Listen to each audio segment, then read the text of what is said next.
And whilst the world looks on and says there is a lot of reform still to be done in Saudi Arabia, in the Middle East as well, certainly locally and amongst international circles, he was seen as quite a reformer, Hadley. Absolutely, yes. And it really did start way back when he was crown prince. You might remember there was a horrific fire at a girls' school. And suddenly this put the issue of women's education very much on the front page, not just in Saudi Arabia, but also around the world. You know, how could this have happened? These poor girls were ushered back into the school. They were essentially died in that school, in the fiery building, as a result of the religious police essentially being in charge of women's education. The crown prince at that time, then later King Abdullah, said, this is not the way forward. I'm going to make changes. I'm going to make sure that women's education comes first. I mean, internationally as well, reforms, economic reforms, trying to open up the kingdom to other areas rather than just relying on oil and gas as well. WTO membership as well in 2005 was quite a significant event as well. Absolutely, and they were very excited. You know, they have this opening of the market coming up in April. We had this huge IPO for National Commercial Bank last year.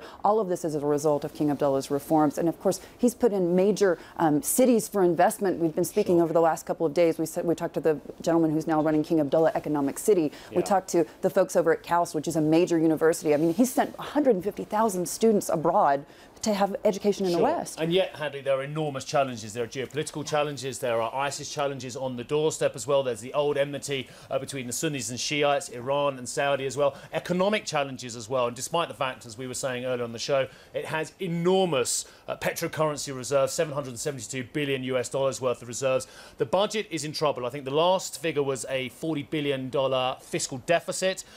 After the revolutions across the Middle East, they promised $130 billion worth of reform, and that's expensive as well, especially when you've got a young, burgeoning, and in many cases unemployed population. Absolutely, and part of that, as you know, is about education and the fact that they are now educating these young Saudis. They're educating them abroad and at home, but where are they going to be working? They're trying desperately, as we know, to get those private companies into Saudi Arabia to get job growth, essentially, because they know that that's the future, and they know that they cannot continue in the long term to depend on hydrocarbons. Can I ask you very quickly, is there any change to the ascendancy within the Saud? Of course, King Salman now has been very quick to put another half-brother in terms of his the next person to be the king, of course. But in terms of the wider Saud family, it's a very big family. Are there likely to be contentions within and challenges to that successorship? I don't think you'll ever see that on the surface. As you know, they're very quiet about those kinds of things, but absolutely there are going to be a lot of conversations happening right now. But I think the key right now is for everyone to get home and pay homage to the king.